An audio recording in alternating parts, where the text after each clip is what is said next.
Welcome back. I'm glad to see you again. I thought today I'd show you, when you learn to paint, it's not how to paint that's difficult, but what to paint. And I'm going to show you a super way today to make up little scenes in your mind, and it teaches you fantastic things. So let's get started.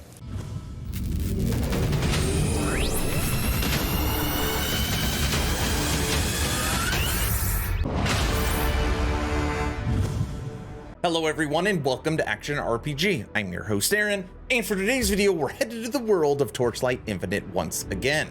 Now, I've made my first impression video. We've talked about bosses and gameplay in different menus, but there's one question that I just keep getting asked over and over again, and that is crafting inside of this game. What is it like? What can you do? Can you actually modify your items? Or is it more just a loot hunt and you get what you get? Well, I'm going to break down for you very basic crafting mechanics inside of Torchlight Infinite, starting now. So it'll likely be a shorter video.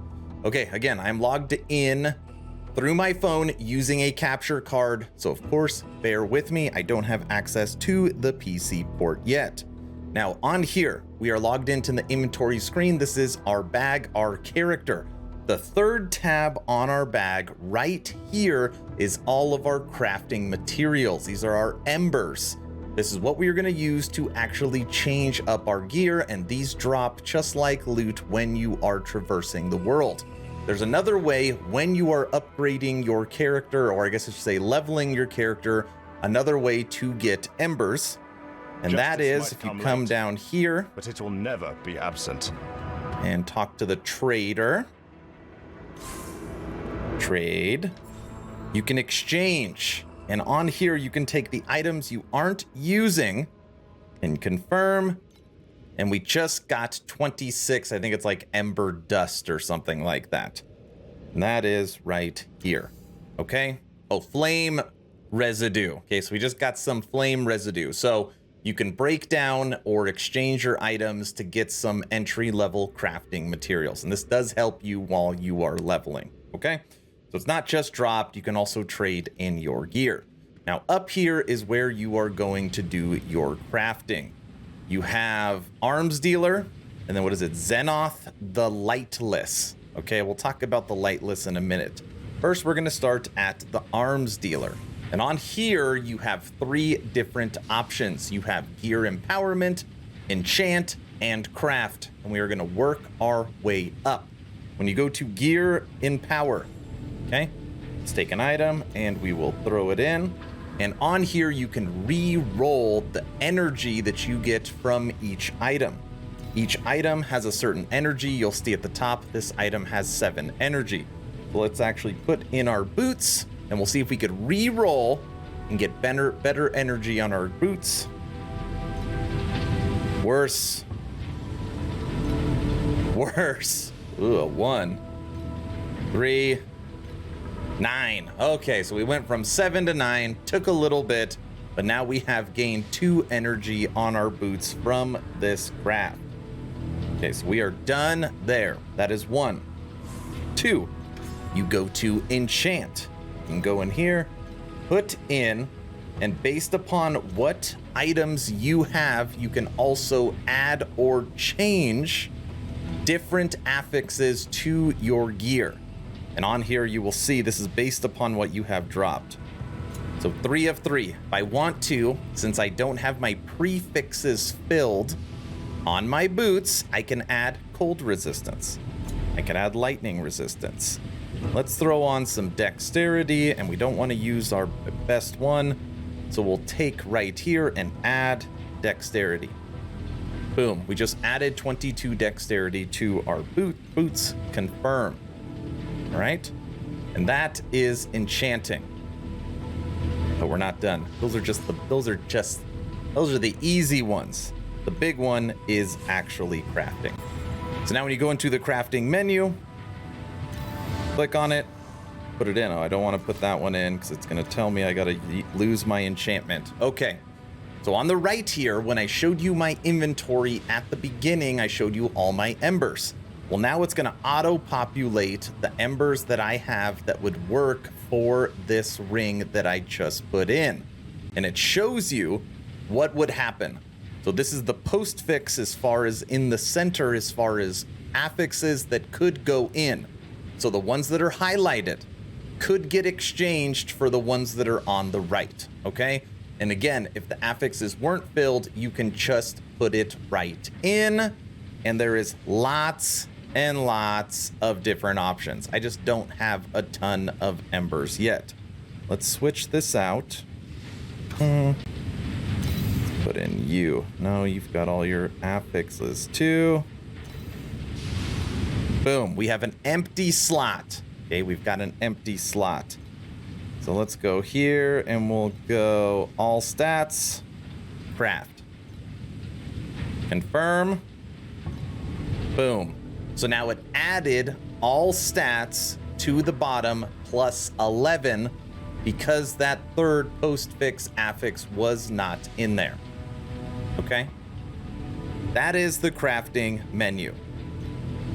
There are no eternal Look at it one more time. You can gear and power, you can enchant, and you can craft.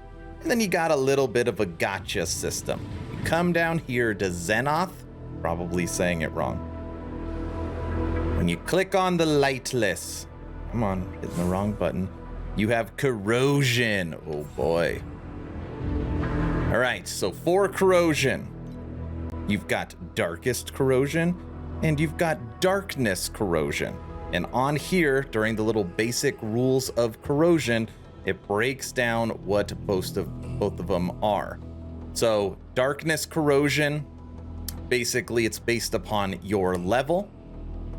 And then up here for basic corrosion, these are all the different things that can happen to your item. And it's just kind of a random draw. So let's go here and let's throw in our boots. We're gonna put in our boots, all right? Now, for the first one, you have a 20% chance to get void,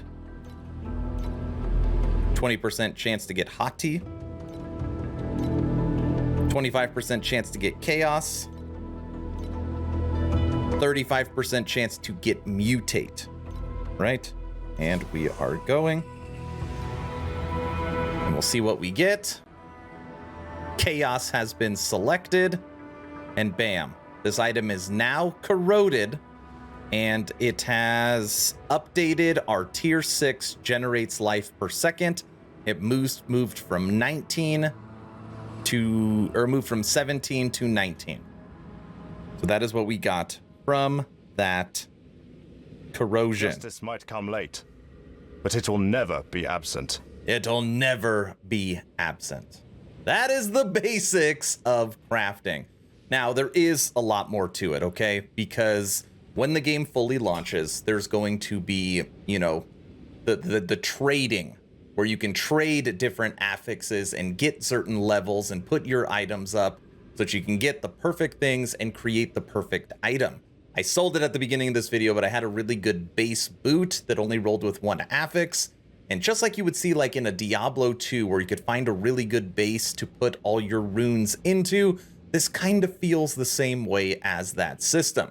Find a good base and then fill it in with the embers that you have already found, trying to get them to the highest possible tier, and then maybe re-roll them a couple of times, maybe even throw them in the gotcha system and see if you can get it corroded for the better. That's the crafting system. Honestly, this video is much longer than I anticipated. Just wanted to show you the basics. And again, it's always hard traversing the phone on my PC while recording. 2 asks at the end of this video. Actually, before I even say that, I want to know your opinion. Is it okay? That's pretty basic. Is it, oh, I like that? Let me know your thoughts in the comment section below. And I really mean it. Torchlight, the developers, are watching these videos and commenting in the comment section. So tell me your truth. Tell me the truth on what you think of the crafting mechanics. 2 asks at the end of this video. Ask number 1, I'm hoping today is the day I have earned your subscription. Hoping today is the day you make the decision to push that little red button. I would really appreciate it. It really does help the channel for 2022. We're about 800 subs away from our goal of 20,000. Ask number 2, check out my Patreon. Thank you to the first 42 members that have signed up. Become an instant ARPG VIP and get Patreon exclusive content at the first link in the description. We have weekly blog posts, weekly podcasts, access to the VIP lounge, lots of goodies based upon your tier, and that's it. All right, I'm done. Crafting Torchlight Infinite. Let me know your thoughts. Hopefully you're entertained or at least learned something. Aaron, out.